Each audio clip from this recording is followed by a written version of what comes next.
Bismillahirrahmanirrahim. Innal hamdalillahi nahmaduhu wa nasta'inuhu wa nastaghfiruh wa na'udhu billahi min shururi anfusina wa min sayyiati a'malina. Man yahdihillahu fala mudilla lahu wa man yudlilhu fala hadiya lahu wa nashhadu an la ilaha illallah wahdahu la sharika lahu wa nashhadu anna Muhammadan abduhu wa rasuluh. Amma ba'd. Assalomu alaykum va rahmatullohi va barakatuh.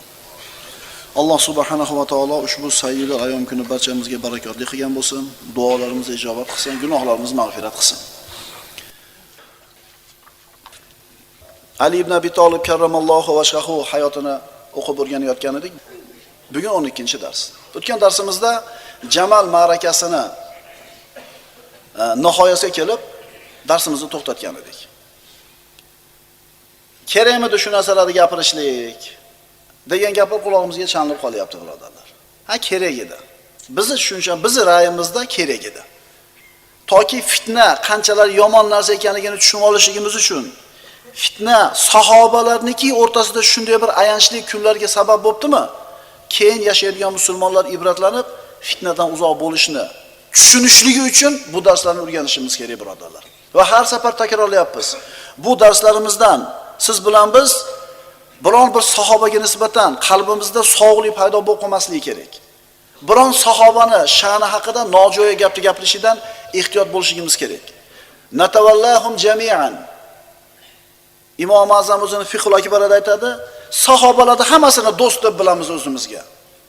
Rasulullohning sahobalaridan birontasi haqida yomon gapni gapirmaymiz. Bizning shiorimiz shu. Oysha onamiz roziyallohu anha bo'lib o'tgan ishdan g'am qayg'uga tushib qoldi. Qanday qilib ulug' sahobalar qatl qilindi? Axir hamma sulhni xohlayotgan edi-yu. Tun kirgach Ali roziyallohu anhu Oysha onamizni Basradagi eng katta ulug' xonadonlardan biriga, Abdulloh ibn Halaf al-Xuzoyning hovlisiga ko'chirib o'tishligini buyurdi. Sofiya bintul Haris Oysha onamizga hamroh bo'ldi. Oysha onamizning inisi Muhammad ibn Abu Bakr qo'riqlab bordi. Oysha onamiz Basraga keldi, jang tugadi, basraliklar Basraga ketishdi. Ali roziyallohu anhu o'zining qo'shiniga buyurdi, 3 kungacha Basraga kirish mumkin emas. Hech kim kirmasin. Mana shu kunlarda asnosida mayitlarni dafn qilishlik kerak. Ali roziyallohu anhu mana shu Jamal ma'rakasidan keyin jang maydonida yurar ekan, Ka'b ibn Suvorning jasadini ko'rdi. Bu kishi Basraning qozisi edi. Yonidagi kishilarga qarab turib, xalifa, sizlar bu qo'shinda faqat ahmoqlar chiqdi deb o'ylaysizlarmi? Mana bu kishi dedi, Ka'b ibn Suvor, bu Habr dedi. Ya'ni ilmda cho'qqiga yetishgan kishi. Abdurrahmon ibn Utobning jasadini ko'rib, bu falonchining jasadi dedi. Maydonda qatl qilingan kishilarni jussalaridan oldin o'tar ekan, bu falonchi deb tanishtirdi. Hammasi ulug' insonlar edi. So'ngra xalifa ikkala tomondan ham, ikkala qo'shindan ham qatl bo'lganlarni bir joyga jamlashni buyurdi va hammalariga janoza o'qidi. O'zini qo'shinda o'tganlarga ham, Oysha onamizning qo'shinda o'tganlarga ham. Minglagan kishilar ana shu kunda qatl bo'lgan edi, fitna sababli. Ali roziyallohu anhu Talhat ibn Ubaydullohning jasadini oldi aytgan edi. Qani edi shu kunni ko'rmasdan 20 yil burun o'lib ketganimda. Qachon Jamal kunni eslasa, Oysha onamiz ham qattiq yig'lar edi. Aytar edi, Jamal kuniga yetmasdan o'lib ketganimda yaxshi bo'lar edi. Qani edi der edi. Endi jang tugadi, jangdan keyin g'animalar qoladi. Eng kamida qurol aslaha qoladi, mag'lub bo'lgan qo'shinda. Fitnachilar kelib xalifaga ana shu g'animalarni bizga taqsim qilib bering deydi. Xalifa aytdi, yo'q. Ularni g'animalari taqsim qilinmaydi. Ayollari qul cho'rilarga aylantirilmaydi dedi. Fitnachilar hayron bo'lishdi bundan. Aytishdiki, qanday qilib ularni qonlarini oqizishimiz mumkin-u? Qanday qilib ularni qonlarini oqizishimiz mumkin-u? Endi g'animalarni olishimiz mumkin emas. Qanday qilib mollari va ayollari bizga halol bo'lmaydi? Ya'ni ularga qarshi jang qilishimizga o'z buyurdingiz-u, endi g'animasini olmaymizmi deydi. Ali buyurgani yo'q roziyallohu anhu. Ularni to'xtaylar deb bir necha marta odam jo'natdi, lekin hech kim eshitmagan edi. Shunda Ali roziyallohu anhu g'azabi kelib, qotalakumulloh. Alloh sizlarni halok qilsin. Alloh sizlarni xor qilsin. Qaysinilar xohlaysizlar? Oysha onamiz o'ljasiga tushishligini uni. Ya'ni onamiz bo'lgan Ummul Mu'minin Oysha kimini qo'lingga cho'ri yoki qul bo'lib kelishligini xohlaysan dedi. Shunda hammasi jim bo'lishdi. Biz dedi xalifa, bag'iyni, zulmni to'xtatish uchun jang qildik, g'anima uchun emas dedi. Bu qitalul bag'iy deyiladi. Haddidan oshgan toifani haqqa chaqirish uchun qilingan jang. Bu narsani bayonini keyin Ali ibn Abi Talib chiqargan hukmlar bilan bayon qilib berdi. Ulamolar aytishadi, agar Jamal ma'rakasi bo'lmaganida bag'iy hukmlarini nima ekanligini bilmagan bo'lar edik. Chunki payg'ambarimiz bu narsani mufassal qilib bayon qilib bermagan. Qur'on ishora qilgan. Astagfiru billah va in toifatan minal mu'minina iqtatalu. Agar ikki mo'min toifa bir-birlari bilan urushib qolsalar, ya'ni ikkalasi ham mo'min bo'lishi mumkin ekan. Urushib qolsalar, darhol ularni o'rtasini o'nglab qo'yinglar. Endi agar ulardan birovi ikkinchisining ustiga tajovuz qilsa, bas to Allohning amriga qaytgunicha ana shu tajovuzkor guruh sizlar tajovuz qilgan toifa bilan urushinglar. Demak, ikkita toifa kelganda ikkalasi ham mo'min bo'lishi mumkin ekan. Urushib qolishi mumkin ekan. Shunda bittasi haddidan oshgan bo'ladi. Haddidan oshganni haqqa chaqirish uchun urushsa bo'lar ekan bo'ladi. Maqsad haqqa qaytsin. Bag'iy hukmlari sunnatda bayon qilinmagan. Qur'on oyatlari bilan zikr qilinmagan. Jamal ma'rakasidan keyin Ali ibn Abi Talibdan o'rgandik. Xalifa Basraga kirdi.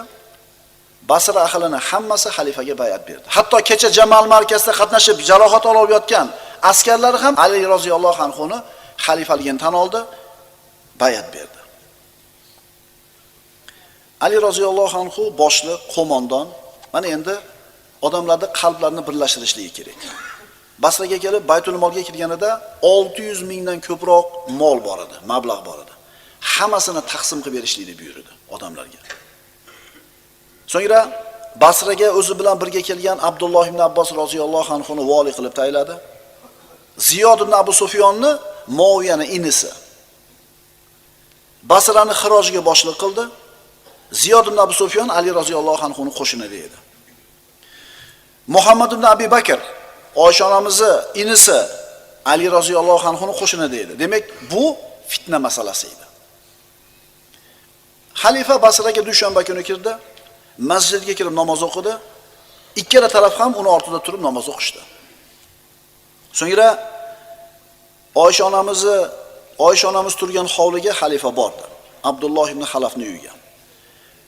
Jangdan 3 kun o'tdi. Jang bo'lganiga 3 kun bo'ldi. 3 kundan keyin xalifa Oysha onamizni ziyoratiga bordi. Bu xonadonda, mana shu xonadonning egasi Abdulloh ibn Xalafning ikkita o'g'li qatl qilingan edi. Basra qo'shini tomonidan chiqib, Abdulloh va Usmon. Bular Oysha onamizning qo'shinida. Oysha onamiz ana shu xonadonda turibdi. Abdullohning inisi ham qatl qilingan, Sofiya bintul Haris, Abdulloh ibn Xalafning ayoli, uni eri qatl qilindi. U ham yig'lab o'tirgan edi. Ali roziyallohu anhuni ko'rib bu ayol aytdiki, xalifaga aytayapti: "Ey mahbublarning qotili, ey jamoani buzuvchi, Abdullohning bolalarini qanday yetim qilgan bo'lsang, seni bolalaring ham shunday yetim bo'lib qolsin." Xalifaga jur'at qilib gapiryapti. Ammo Ali roziyallohu anhu eshitmagan yo'l o'tib ketaverdi. Chunki musibatda ustida turgan ayol. Eri o'ldi, inisi o'ldi. Ali roziyallohu anhu Oysha onamizning huzuriga kirdi, hijob ortida turibdi Ummul Mu'minin, salom berib o'tirdi. Ikkalasi biridan hol-ahvol so'rashdi. Xalifa Oysha onamizning huzuridan chiqqanida boyagi ayol yana shu so'zini takrorladi. Shunda Ali bilan birga kelgan, Ali roziyallohu anhu bilan birga kelgan kishi chidamadida, haligi ayolni so'kib berdi. Qanday qilib xalifaga bunday jur'at qilasan? Ali roziyallohu anhu g'azabi kelib, o'zi bilan kelgan bu odamga jim bo'l dedi. Jim bo'l. Satrni yirtmagin. Hovliga kirmagin. Aziyat berib bu ayolni hayajonga solmagin. Garchi obro'yingga so'z yetkazgan bo'lsa ham, amirlaringni, solih kishilaringni ham ahmoqqa chiqargan bo'lsa ham, ozor berma ayolga dedi. Ya'ni birodarlar, bu darslar orqali ayol kishiga aziyat berishlik musulmonga yarashmaydigan sifat. Shuni o'rganamiz. Garchi xalifani so'kayotgan bo'lsa ham, ayol kishiga qo'l ko'tarib bo'lmaydi, aziyat berib bo'lmaydi. Ali roziyallohu anhu qo'shib qo'ydi. Albatta ular ayollar zaifadirlar. Ular mushrika bo'lgan hollarida ham ularga aziyat yetkazishidan qaytargan edik. Endi ayol kishiga teng bo'lib olib, uni so'ziga so'z qaytargan, ayol kishi haddidan oshgani uchun unga qo'l ko'targan kishini o'lib ketgandan keyin ham ayblar edik. Agar dedi xalifa, menga birontanglar dedi o'zining odamlariga ayol kishiga ozor bergani haqida xabar yetib kelsa, eng yomon odamni janozalagandek jazolayman dedi. So'ksa ham, haqorat qilsa ham ayol kishi indama deyapti. Tashqariga Ali ibn Abi Talib chiquvdi, Oysha onamiz oldidan chiqdi. Alining odamlaridan, Ali roziyallohu anhuning qo'shinidan bo'lgan odamlardan ikkitasining gapini eshitib qoldi. Ular Oysha onamizga eshittirib gapirishayotgan edi. Bizdan jazoingizni oldingiz. Bizga oq bo'ldingiz, ey ona deyishdi. Ikkinchisi dedi, ey onamiz, tavba qiling, siz xato qildingiz deyishdi. Oysha onamizni ta'na malomat qilishdi. Shunda Ali roziyallohu anhu g'azablandida, mana shu gapirgan ikki kishini chiqarib turib 100 darra urishlikka buyurdi. Qanday qilib Ummul Mu'mininga bu gapni gapiradi bular? Endi Oysha onamizni siz xato qildingiz, tavba qiling degani uchun darra urgizyapti. Endi Oysha onamizni fahshda ayblaganlarda ahvoli nima bo'ladi unda? Banu Mustaliqdan qaytishda Hodisatul Ifkda Oysha onamizni zino qildi deb 3 ta odam gapirgan edi. Hozirda ham Oysha onamizni shaniga ta'na tosh otadigan toifalar bor. Ularda ahvoli nima bo'ladi?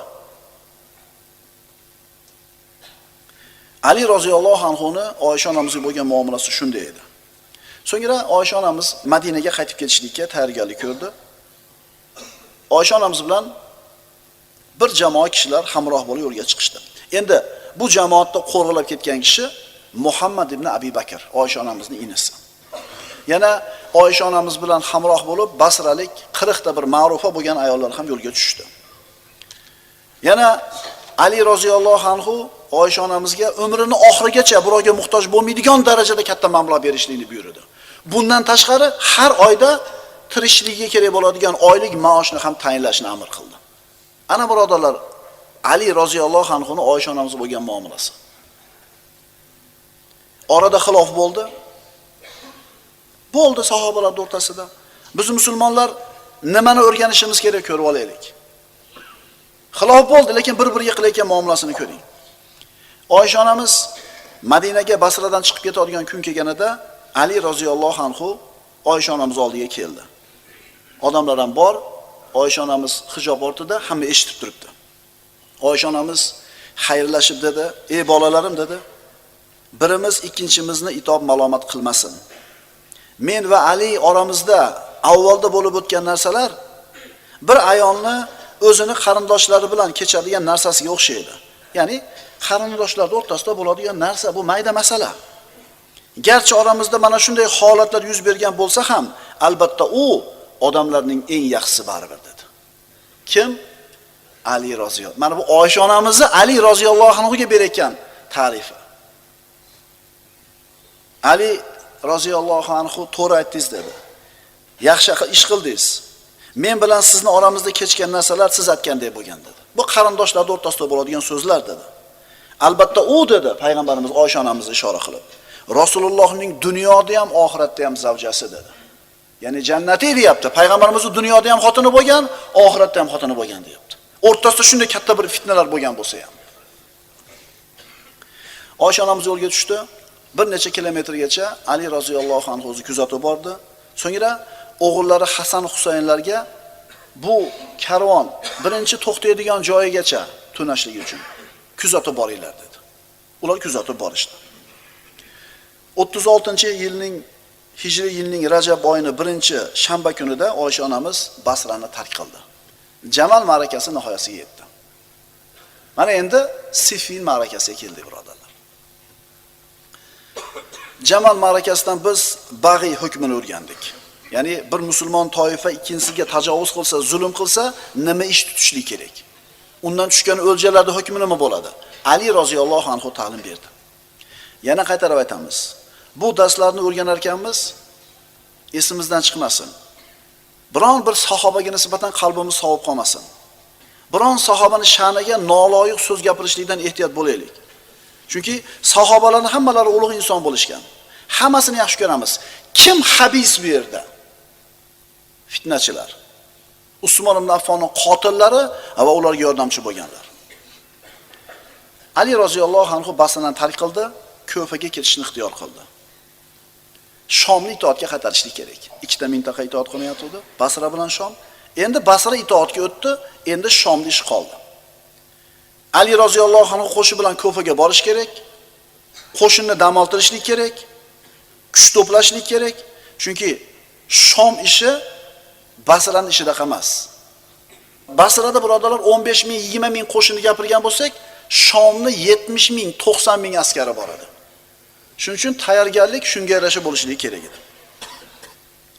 Ali roziyallohu anhu e'lon qildi. Ogoh bo'linglar, ertaga men jo'nayman. Sizlar ham erishinglar menga. Ogoh bo'linglar, Usmonga qarshi ko'mak ko'rsatgan biron kishi men bilan jo'namasin. Unaqa ahmoqlar menga kerak emas dedi. Ammo fitnachilar bu so'zga quloq solishmadi.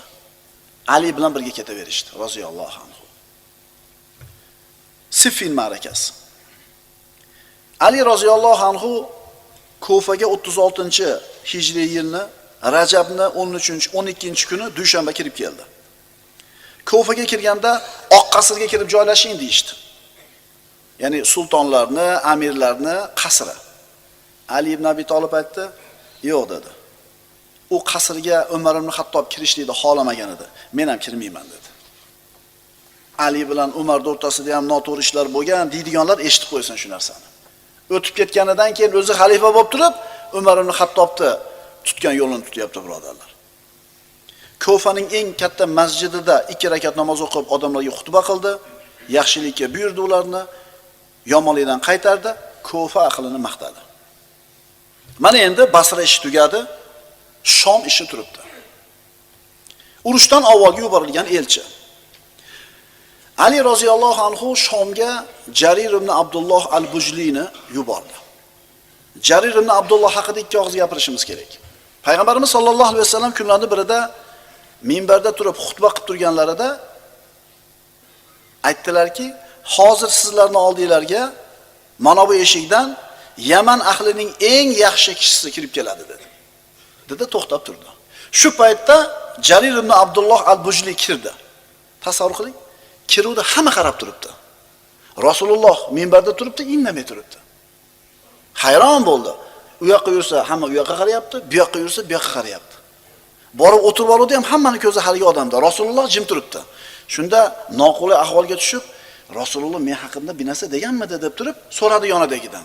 Ha, Rasululloh sahiza falon dedi deb aytdi. Mana shu odamni yubordi. Qaranglar, biz kimlar haqida gapiryapmiz? Yaman ahlining eng yaxshi kishisi deb turib payg'ambarimiz maqtayotgan kishi Jarir ibn Abdulloh. Mana shu ulug' sahobani Ali roziyallohu anhu Shomga yubordi maktub bilan. Jarir roziyallohu anhu maktubni Muaviyat ibn Abu Sufyonning oldiga olib bordi. Maktubda shunday deyilgan edi. Mana endi Muaviyat ibn Abu Sufyon bilan Ali ibn Abi Talib o'rtasida kechgan ishlar.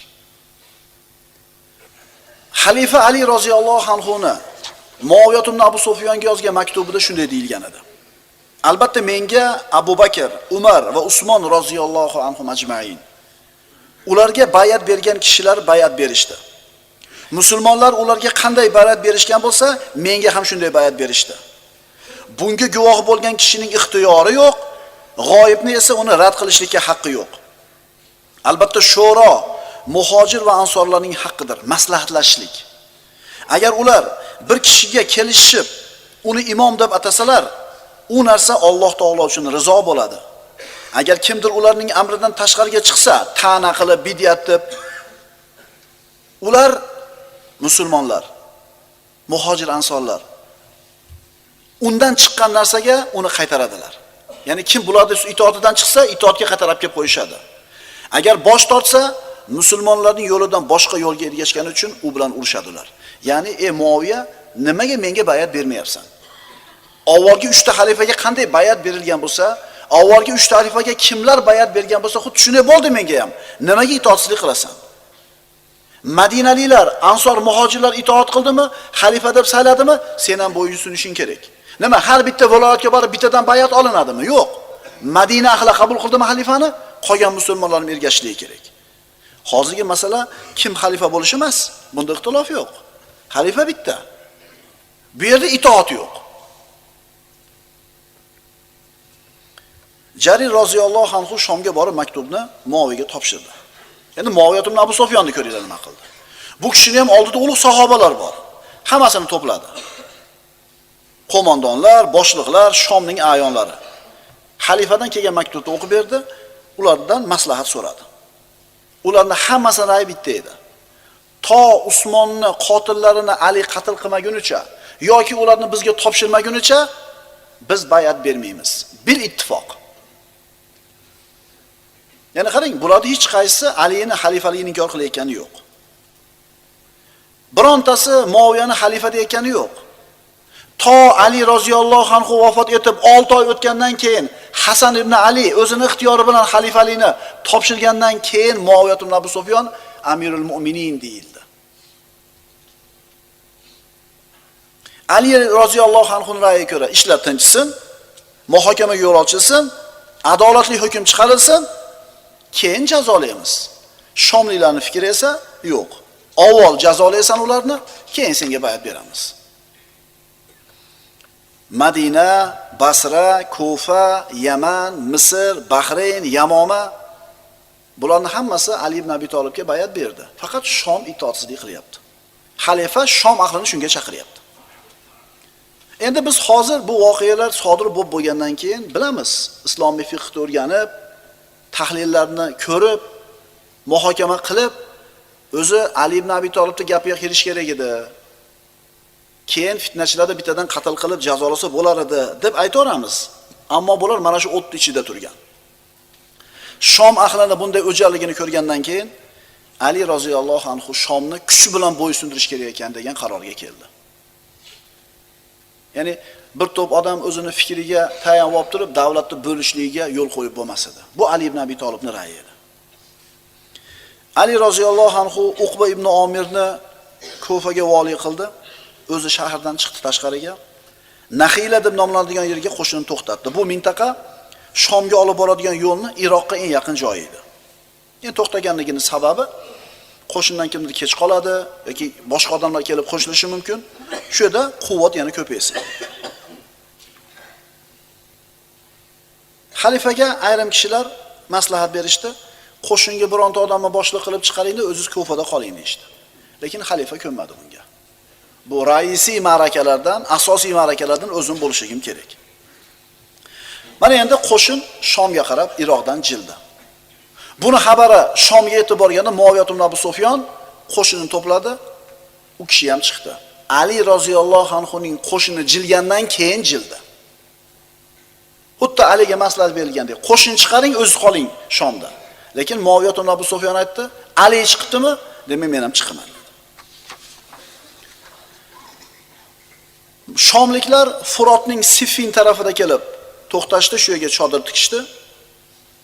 Ikkala qo'shinga ham jangchilar kelib qo'shilib ko'payishni boshladi. Ali roziyallohu anhuning qo'shinining adadi 120 ming kishiga yetdi. Muaviya ibn Abu Sufyonning qo'shini esa 90 ming kishiga yetdi. 210 ming kishilik ikkala tarafdan musulmon askarlar. Agar taqqoslash kerak bo'lsa, Fors saltanatini yakson qilgan, mag'lub qilgan Qodisiyadagi musulmon qo'shini 30 mingdan oshiqcha edi, bor yo'g'i. Rumdagi Yarmuk ma'rakasini hal qilgan musulmon qo'shini ham taxminan shunaqa edi. Endi 210 minglik musulmon qo'shini jamlandi. Bunaqa qo'shin jamlangan emas shu kungacha. Endi bular bir-biriga qarshi turibdi. Bu shunaqa bir jangchilar, shunaqa bir bahodir jangchilarki, Fors Rum saltanatini yer tishlatgan jangchilar. Janglarda tajribasi katta, shijoati o'shuncha quvvatli, kuchli jangchilar. Musibat nimada? Bir-biriga qarshi turishibdi. Nima sabablik?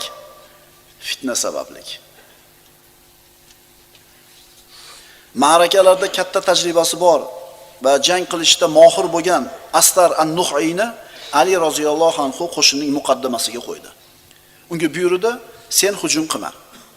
Jangni sen boshlama. Agar ular hujum qilsa, o'zingni himoya qil.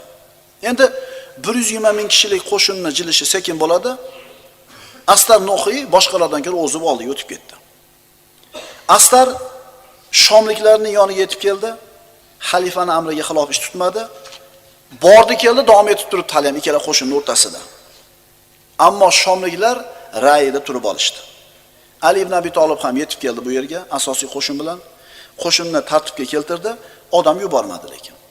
Muaviya ham odam yubormadi, bir necha kun shunday o'tdi. 2 kun deyiladi. So'ngra Ali oradagi bu hojizni, to'siqni ko'tarishlik uchun Muaviya ibn Abi Sufyonning oldiga ikkita ulug' kishilarni yubordi. Bashir ibn Amr Ansori va Said ibn Qays al-Hamadoni. Ularga qo'shib yana Shaz ibn Rubi at-Tamimiyni yubordi. Ularga xalifa buyurib aytdi, boringlar, u kishini Allohga chaqiringlar, toatga, jamoatga chaqiringlar, keyin nima deyishini kutib turinglar dedi. Ulardan keyin bir qancha odamlarni yubordi. Ulardan Abu Dardo va Umoma roziyallohu anhuma. Ulug' sahobalar. Bu ikkala sahoba Muaviyani oldiga qarang, jang bo'lmasligiga shuncha harislik. Bir necha odam jo'natyapti jang bo'lmasin deb. Bu ikki sahobaga kelib, nima qilmoqchisan deydi. Nima sababdan Aliga qarshi turibsan deydi. Muaviya aytdi roziyallohu anhu, Usmonning qoni uchun urushmoqchiman. Albatta u dedi Ali ibn Abi Talib. Usmonning qotillarini o'zining yoniga qo'shib oldi dedi. Aytdi-ku, qo'shinining aksar qismi mana shu fitnachilardan iborat edi. Sizlar borib Aliga aytinglar. Ularni o'zi qatl qilsin yoki bizga topshirsin. Agar shunday qilsa, shomliklardan birinchi bo'lib bayat beradigan men o'zim bo'laman dedi. Mana shu so'zni olib ikkala sahoba Alining oldiga keldi roziyallohu anhu. Muaviya undoq dedi, bundoq dedi. Ali ibn Abi Talib bu ikkala sahobaga qarab turinglar dedi. Qo'shinning oldiga chiqib turib nido qildi. Qo'shinga nido qildi. Oralarda Usmonning qatlida kim qatnashdi dedi. Kim Usmonning qatlida qatnashdi? Qo'shin orasidan 10 ming kishidan ko'proq odam chiqdi-da, biz qatl qildik Usmonni. Kimi gapi bo'lsa gapiraversin dedi. Bu ikkala sahobaga qarab ko'rdinglarmi dedi. Qanaqa qilib topshiraman bularni. So'ngra bu ikkala sahoba Abu Dardo va Abu Umoma Muaviya ibn Abi Sufyonning oldiga kelib aytdi shu narsani. Ammo u yana ko'nmadi. Shunda bu ikki sahoba maslahatlashdi-da, bu jangda qatnashmaslikni qaror qilishdi. Abu Dardo bilan Abu Umoma jangdan chiqib ketdi. Chunki qaysinisi haq bu yerda deb ikkilanishdi-da, fitnada qatnashmaymiz deydi. Muharram oyi jang qilishlik harom bo'lgan 4 oyning bittasi. Muharram oyi tugagunicha ikki qo'shin o'rtasida elchilarda bordi kelsa davom etib turdi. Ko'p vaqt o'tdi. Muharram oyi chiqib ketdi, lekin natija yo'q. Keyin jang qilishlikka yetib keldi ish. Jamal ma'rakasida qatnashganlar haqida Ali ibn Abi Talibdan so'rashgan edi. Jamal ma'rakasi, avvalgi ma'rakada. Sizga qarshi urushgan kishilar mushriklarmidi? Xalifa aytdi, ular shirkdan qochgan kishilar. Yana so'raldi. Ular munofiqlarmidi? Yo'q dedi. Albatta munofiqlar Allohni oz zikr qilishadi. Yana so'raldi. Unda kim ular? Sizga qarshi chiqqanlar. Xalifa javob berdi, ular bizning birodarlarimiz. Ular bizga zulm, tajovuz qilishdi. Agar ular taslim bo'lsa bas, biz buni qabul qilardik dedi. Ya'ni bu ish tugaganidan keyin. So'ngra dedi. Mana shu so'zga ham qaranglar, e'tibor beringlar. So'ngra dedi. Albatta men Ali ibn Abi Talib, Talha, Zubayr va Usmon hammamiz Alloh Qur'onda zikr qilgan kishilardan bo'lishimizni umid qilaman. Dedi-da Qur'on oyatini o'qidi. Va naza'na ma fi sudurihim min ghillin ikhwanan ala sururin mutaqabilin. Biz jannatlardagi so'rilarda do'st birodar bo'lib, bir-birlariga ro'baro o'tirgan zotlarning dillaridagi har qandaygina kuduratlarni chiqarib tashladik. Umid qilaman biz men o'shalardan bo'lishligimni, bu birodarlarim bilan dedi. Qalbida hech qandaygina kudurat yo'q ularga nisbatan. Hozirda ayrim yoshlar, hatto ilmdan ozgina xabar bo'lgan odamlar ham sahobalar o'rtasida bo'lgan bu ishlarni eshitib, ta'sirlanib, chola-chulpa eshitib, tushunib turiblar, Muaviya ibn Abi Sufyonga nisbatan jur'at qilib, u kishini sha'niga so'z tegishga harakat qiladi. Birodarlar, nima? Muaviya ibn Abi Sufyon bilan husumatchi bo'lmoqchimizmi? U kishi sahoba, birodarlar. Muaviya roziyallohu anhu haqida yomon gapirishga haqqimiz yo'q. Payg'ambarimiz vala tasubbanna ahada min ashabi deganlar. Meni sahobalarimdan birontasini so'kmaysan degan. Kattasini ham, kichigini ham. Bu fitna edi, birodarlar.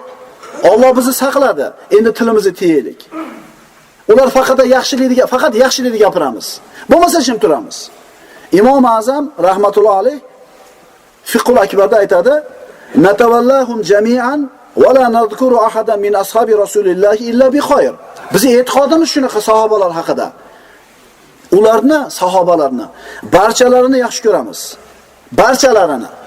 Rasululloh sallallohu alayhi vasallamning sahobalaridan har birini faqat yaxshilik bilan zikr qilamiz, eslaymiz. Muaviya ibn Abu Sufyon sahobami? Sahoba. Gap tamom. Yomon gapirishga haqqimiz yo'q. Mumkin emas. Endi bag'dan yuluq ma'lumotlarni eshitib olganlar, Muaviya bunday qilgan, Muaviya bunday qilgan deb turib, xuddi oddiy odamlarga haqida gapirganini eshitasiz. Tilimizni tiyaylik, birodarlar.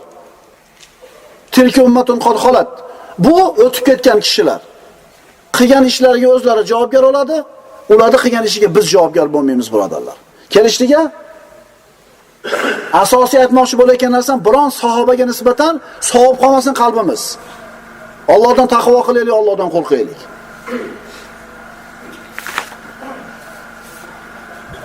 Bu darslarda gapirishdan maqsad, birodarlar, fitna qanchalar yomon narsa, shuni tushunib olinglar, shuni aytmoqchimiz xolos.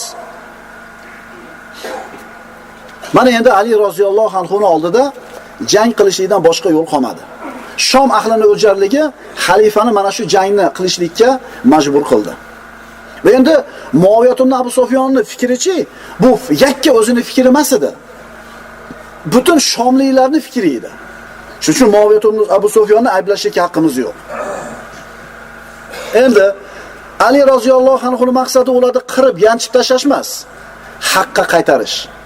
Agar xalifani so'ziga quloq solib bayat bersa, xalifa ularga birontasiga tegmaydi. Ali roziyallohu anhu jang bo'lishdan avval o'zini qo'shiniga xitob qilib dedi: "Albatta sizlar ertaga ana u qavmga yo'liqasizlar. Tunda qiyomul laylni uzoq qilinglar. Qur'on tilovatini ko'paytiringlar. Allohdan g'alaba va sabrni so'ranglar. Ularga jiddiylik va hazm bilan yo'liqinglar va sodiqlardan bo'linglar." So'ngra jang rejasini tushuntirdi. To ular boshlamagunlaricha ularga qarshi biz jangni boshlamaymiz birinchi. Sizlar Allohga hamdlar bo'lsin, hujjat ustidasizlar. Ya'ni sizlar haqsizlar. Xalifaga bayat berish kerak ular, sizlar haqsizlar. Ularni tark qilishinglar yana bitta hujjat. Ya'ni sizlar jangni boshlamayotganliginglar sizlarning haq ekanligingiz yana bitta dalil. Agar ular bilan urushib yengsanglar, qochib ketayotgan kishini qatl qilmanglar. Jarohatlanganlarni ishini bitirmanglar. Avratlarni ochmanglar. Maqtullarni musla qilmanglar. Agar chodirlariga yetib borsanglar, pardalarni yirtmanglar. Birovning hovlisiga ruxsatsiz kirmanglar. Ularning mollaridan biror narsaga tajovuz qilmanglar, tegmanglar. Faqatgina qurollarni olsanglar mayli. Biron ayolga ham aziyat yetkazmanglar, garchi sizlarga haqorat qilib, sizlarning sha'ningizga so'z yetkazsa ham. Albatta ular, ayollar nafs va quvvatda zaifdirlar. Mana Sifin ma'rakasini muqaddimasi. Tinchlik holati tugadi, elchilar bordi keldisi nihoyasiga yetdi. Mana endi ertasi kuni bo'ldi. Shom ahliga xitob qilish uchun Ali ibn Abi Talib bir kishini yubordi. U kishi Shom qo'shinini oldiga yaqinroq borib turib, xalifani ularga bo'lgan nidosini o'qib eshittirdi. Ey Shom ahli, sizlarga Amirul Mu'minin shunday demoqda: Men haqqa qaytishinglar uchun sizlarga muhlat berdim. Ammo sizlar haq chaqirig'iga ijobat qilmadinglar. Endi men urushni boshlayman. Albatta Alloh xoinlarni yomon ko'radi. Oxiriga ogohlantirishlik. Ikkalagi qo'shin ham jangga tayyor. Muharram oyi tugadi, Safar oyi kirishi bilan jang boshlandi. Jang qattiq bo'ldi, birodarlar. Chunki kimlar jang qilyapti bu qo'shinda? Fors va Rumni menman degan qo'shinini yetishlatgan bahodirlar. Jang shiddatli tus oldi. Kun nihoyasiga yetdi, ikkala qo'shin o'zining qarorgohiga qaytdi. Ertasi jang boshlandi. 2-kun, 3-kun, 4-kun, 5-kun, 7-kun ham jang bo'ldi. 210 ming kishilik qo'shin, birida 120 ming, birida 90 ming, 7 kun jang qildi. 7-kun ham nihoyasiga yetdi. Safarning 8-kuni seshanbaning kechi bo'ldi. Ali roziyallohu anhu o'zining askarlariga xutba qilib, Allohga hamd aytdi, payg'ambarimizga salovat aytdi va dedi. Endi jang asnosida qilinayotgan xutba. Jang bo'layotgan kunlarda qilinayotgan xutba. Agar Alloh taolo istaganida bandalaridan ikkisi bir-biri bilan ixtilof qilmagan bo'lar edi. Ummat biror ishda ixtilofga bormagan bo'lar edi. Fazl egasining fazlini inkor qiluvchi inkor qilmas edi. Biz va ana ular qadarga tushdik. Taqdirda yozilgan ish bo'lyapti dedi. Robbimiz bizni ko'rib eshitib turibdi. Agar o'zi xohlaganida fitnani kechiktirgan, ko'targan bo'lar edi. Uning o'zi tarafidan o'zgartirish bo'lar edi. Hatto zolim o'zining oqibatini nima bo'lishini bilib olar edi. Yomonliklarni qilgan kishilarni qilgan amallariga yarasha jazolash uchun, yaxshi amal qilganlarni amallariga yarasha chiroyli mukofotlash uchun Alloh dunyoni amal hovlisi, oxiratni esa qaror topish hovlisi qildi. Albatta sizlar ertaga ana qavmga yana yo'liqasizlar. Nechinchi kun jang bo'ladi? 8-kuni. Tunda qiyomul layni uzun qilinglar. Qur'on tilovatini ko'paytiringlar. Allohdan g'alaba va sabr so'ranglar. Jiddiylik va hazm bilan ularni kutib olinglar. Ertasi kuni Ali roziyallohu anhu Qur'on oyatlarini tilovat qilib, askarlarni jangga shijoatlantirdi, jangni o'zi boshqardi. Shom qo'shini xalifani qo'shiniga shunday hujum qildiki, chekinishga majbur bo'lishdi.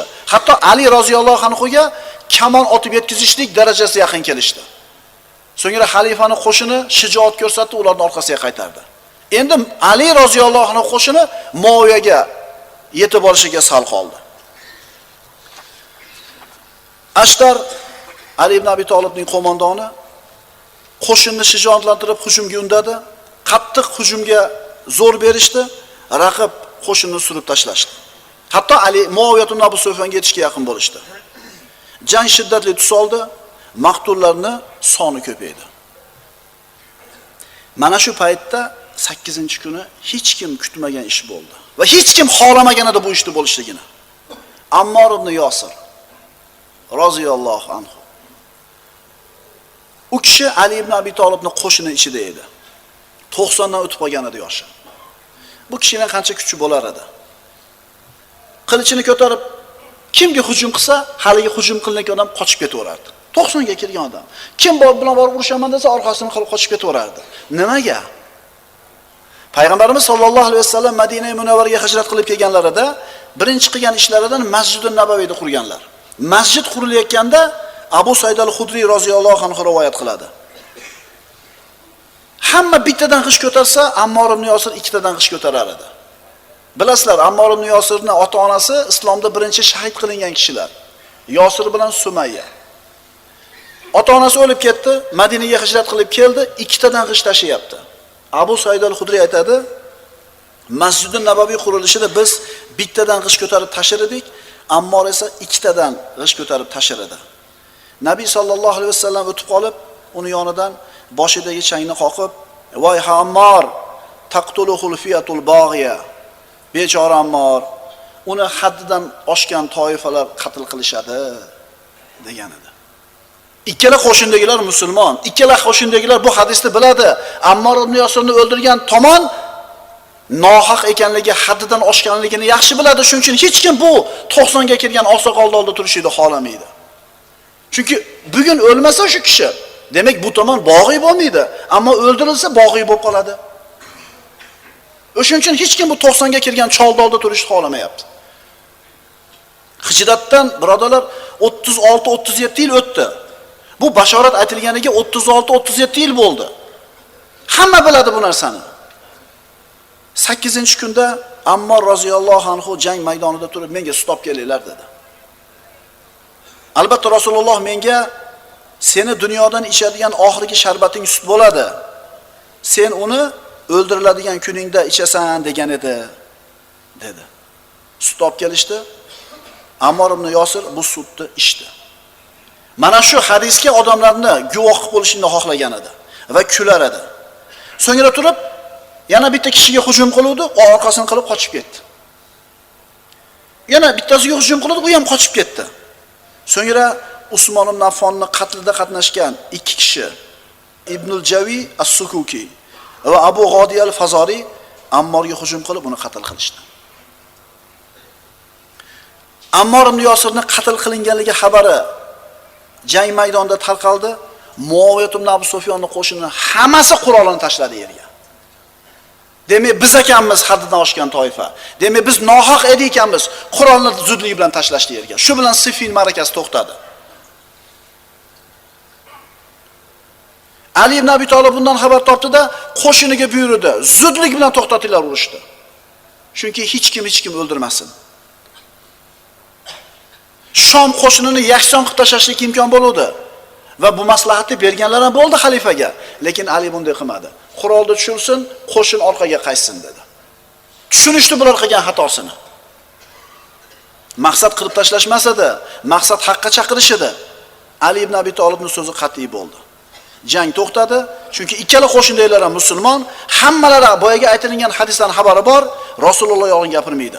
Demak, Muoviyat ibn Abu Sufyonning jamoasi haddidan oshgan ekan.